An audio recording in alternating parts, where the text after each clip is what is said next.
Thank you, Mr. Chairman, and thank you, Ambassador Tai, for joining us today. I know it's been a long day, and I may touch on a couple of things that other people have mentioned, and hopefully we'll get through those quicker than with some of the answers you've already done.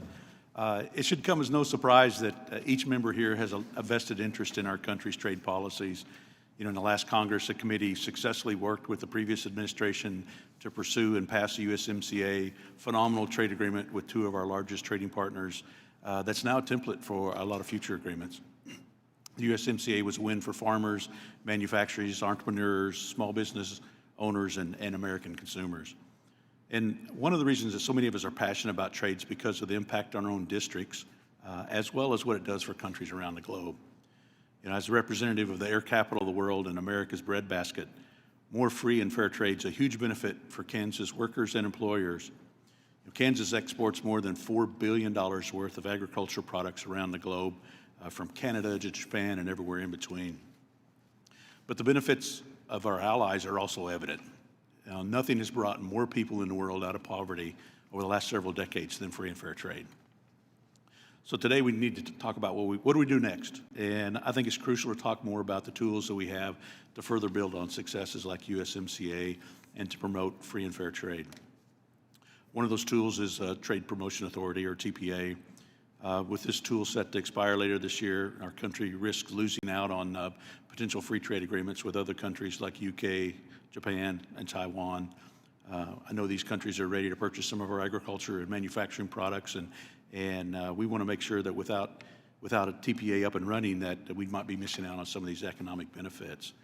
I'm greatly concerned that some people's strategies to let TPA expire so that they can change some of the provisions in that, including not just normal but some extreme environmental policies and future trade deals. And we want to make sure that for the betterment of Americans in all our districts on the committee, extending the current TPA agreements and authorization should be a top priority right now.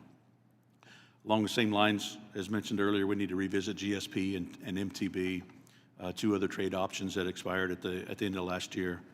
You know, like the TPA, it's American workers who are losing out because of the benefits and the jobs that are lost that would be possible with GSP and MTB.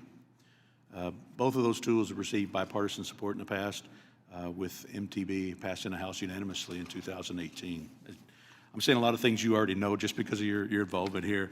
So we want to make sure that we work with the administration to renew MTB and GSP. Also want to make sure that we focus on what the priorities are for the United States, you know, protecting our workforce, growing that workforce, and ensuring that trade agreements are upheld. That includes continuing a tough stance with China. You know, reports from USTR in 2018 confirmed what we knew about China's theft of intellectual property and other unfair trade practices. And I think as the administration has highlighted, and actually I talk with folks throughout the district, that one of the positive things we've seen so far is the discussion about trade with the new Biden administration as things are moving forward. So we should make sure we don't back off now in terms of getting phase one implemented and moving forward from there. And then I do have some concerns about the direction we're headed with intellectual property.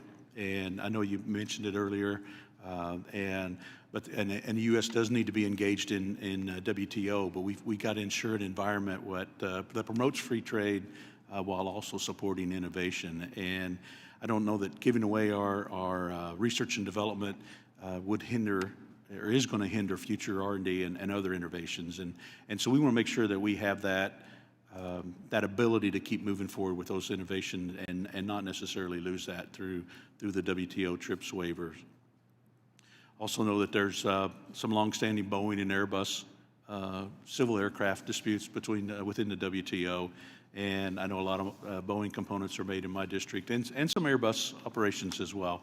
And so we want to make sure that we keep the suspension on the tariffs down. And ultimately, you know, one of the things that was highlighted with the WTO is that they didn't necessarily have a good mechanism to do a timely resolution of some of those disputes. So I want to see how we move forward with that.